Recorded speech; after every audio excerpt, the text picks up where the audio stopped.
Hey yo, what's up everyone? It's your boy CrispPurpose back at it again with another Gems of War Tower Invasion video for you guys. Now in this one, we have a new Tower Slayer here in the form of this Centaur Daemon Troop Discordia. This is going to be our main Tower Slayer for this Tower Invasion event. You want to make sure that you have this girl on your team. This is a 12 mana cost Daemon Centaur, but I have it down to 11. As you guys can see, I have it to shiny level 1 because I purchased that starter pack for this event. The spell is Demonic Blaze. It will deal magic plus 2 damage to an enemy boosted by demonic portal gems. If they are a tower, it's going to deal 3 times to 5 times damage based on my ascensions. And if the enemy dies, it will convert 2 red gems to demonic portal gems.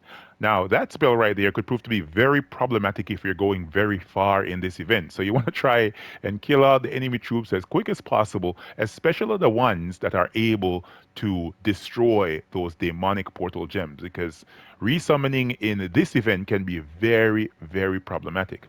The troop also has a curse. All enemies will lose 2 random skill points. And then it has fireproof and, of course, the siege breaker final trait.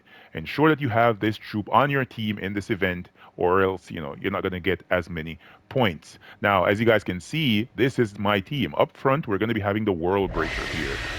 Very good troop for this event. Why? Because the WorldBreaker has a Vorpal Blade for his spell. He will explode 18 gems on the board. Then he will deal magic plus 5 damage to all enemies. Now, the fact that he's destroying all those gems allows you to destroy those demonic portal gems at least before the enemy troop is able to destroy them and resummon something on their team. He has Indigestible for the first trait, Infernal Armor, which is reflecting 25% of skull damage, and Insane Growth. He will gain 5 to a random skill on 4 or 5 gem matches. As you guys can see, on the left for my active potions, I have Potion of Enchantment, Potion of Explosion, the Potion of Rejuvenation, Potion of Armor, Potion of Blessing, as well as the Potion of Shielding. Now, all these potions stack up to give my troops some level of durability, especially for WorldBreaker in the first slot, at least at this part of the event. In the early parts of the event, I have WorldBreaker here. I think as I go deeper and the enemy troops become all towers and they have more durability, I might switch one of my Discordias to the first slot and move my WorldBreaker down to the second slot, so that if indeed I lose one Discordia, I can destroy one of those demonic portal gems and resummon a troop into the first slot. But at the start, I'm going to be having WorldBreaker at the top, 2 Discordias in the second and third slot. Then at the back of the team, I have Wand of Stars. Now I have Wand of Stars here because it takes in all the other mana colors that my WorldBreaker might miss out on, and of course Discordia is going to miss out on, right? So that's the reason why this is here. The class of choice for the early aspects of this event is going to be the Stormcaller hero class. I'm losing my voice here. I'm talking too fast, right? The reason why I'm using this is because the final trait of Storm Soul, I will conjure a light storm when my turn begins. Every single turn, I'm going to be able to resummon that storm. It's going to prove to be very useful because, as you can see, all troops on the team are using yellow mana because the restriction for this is centaurs, right? And centaurs are a typing in the game that a lot of the troops for centaurs are going to be using yellow mana. So you want to keep that in mind. You want to try that out. So, for example, you do not have the WorldBreaker for an option for many players, right? Maybe you don't have this mythic troop because it is a mythic. I want to make mention of that. You can also go down the route of using troops like the HerdMaster. HerdMaster is a centaur. This is I think he's a ultra rare, right? I think he's ultra rare, yeah.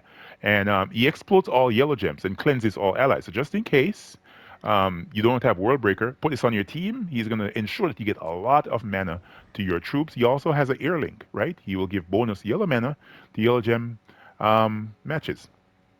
Pretty useful troop for a generator at the back of your team. Yeah, that's one of the troops that I really wanted to make mention of. It's going to prove to be very useful in many teams for many different players. All right, so let's get into a battle here for this Tower Invasion event. And let's see how the team actually works out. Hopefully you guys have these troops and you're able to utilize them. Right, that was fast. WorldBreaker took one of them out.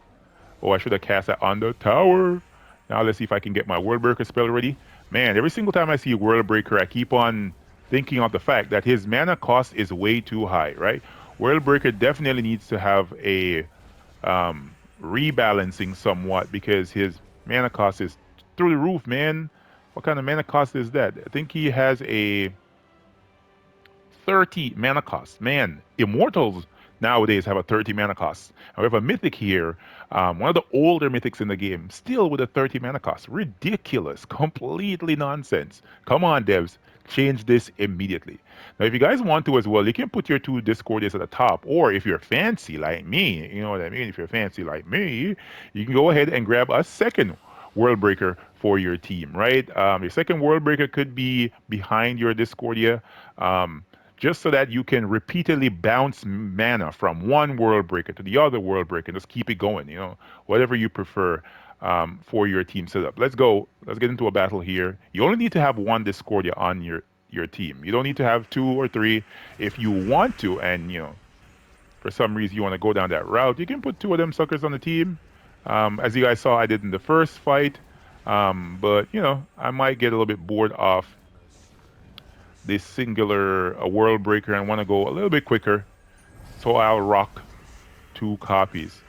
So you just do it like this. You cast one world breaker, didn't get spell ready, you're gonna follow up with the other one, right? And they're just gonna run it back and forth. One is gonna get spell ready, then the other is gonna get spell ready, then the other is gonna get spell ready. At some point, you might not need to cast your Discordia, at least in the earlier fights if you don't want to. You might not need to cast her, but in the late fights, you're going to need multiple copies of Discordia. I'm certain of it, especially if you're going into the high stat level for the towers, right? The towers are really strong. They can be problematic if you don't, be careful. Um, so just keep that in mind. Let's see if I can kill out one more of these suckers. Come on, Worldbreaker. You're almost there. There we go. We got him. And we killed him. We killed him. Killed him very fast. Very nice, man. Very, very nice. Let's see where we are here. Let's run down a couple more battles. And I'm planning on putting out a couple more PvP videos for you guys. The live stream that I had, I really liked that live stream. I think we got to the point of exactly what we're needing to take a look at, which is, some of the meta options for PvP. And I really want to make more videos about that. So I think that, it's something that's going to be coming along. I have some videos planned.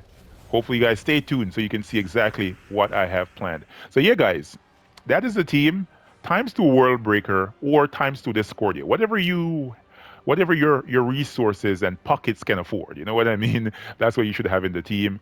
On this one, for the early aspects, I might run times two WorldBreaker, one Discordia. Then I'm gonna switch it around, and in the later battles, run times two Discordia, one WorldBreaker.